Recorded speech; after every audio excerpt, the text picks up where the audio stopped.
the motto "Avoid the masses" should already guide your search for open positions and not just your actual job applications. The more you go with the flow, the more difficult it is to stand out as the candidate of choice. Therefore, all places with job listings that a large number of job seekers have access to, especially the ones on the internet, should only be considered with care. Even a lot of those open positions get actually filled with candidates who have never applied to the public job ad. So you better be this person yourself, which is what I'm going to cover in this short podcast episode. Hello and welcome to my podcast channel. I'm Michael Kaiser. I work as an international career coach and I help managers and specialists get the job they want with a new employer abroad. Before you reach for the usual but impersonal tools as your last resort in your job search, you should have exhausted the many possibilities of more or less direct and personal contact. As a rule, several steps are often necessary until you arrive at the right place. But the effort is well worth it because direct contact makes it possible for you, hardly noticeable for the other side, to reduce the comparability of your profile with those of other candidates enormously. A well-known marketing rule, by the way. This makes it much easier to showcase your strengths and cleverly hide your weaknesses than it would be possible, for example, by submitting a typical job application online. Here are a few examples of the right approach. Didn't an acquaintance at the gym tell you about an interesting position in the department next door? Doesn't your mother's bowling friend's husband work for your industry's technology leader?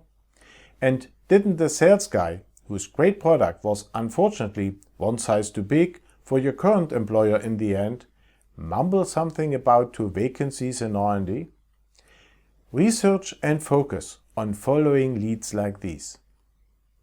I don't see any reason why you shouldn't politely contact an unknown person whose LinkedIn profile identifies him or her as a particularly suitable contact. This can also be a regular or former employee, which is in many cases even the better option for a first contact. Many people are willing to help in these situations, and more companies are paying their employees attractive bonuses for successfully recruiting from their circle of acquaintances. At the end of the day, the closer and more exclusive your connections to the actual decision makers are, the higher your chances of a positive decision and a good salary package. The word actual is important here. After all, although the head of the department may officially decide whether to hire a new employee, he or she may have placed the actual selection in the hands of someone else. In such a case, you have to convince this person first, of course. In conclusion, to increase your chances of finding a great new job with minimal effort, you should avoid typical competitive situations as much as possible and focus on using more creative communication channels. If you would like me to help you with all of that in person as a professional career coach, I'll be very happy to support you. If this is of interest to you, go to my website and click on the big button to apply for a free orientation call with me. In this call, we will analyze your current situation and needs in detail, and we will also find out how I can help you best to reach your goals fast.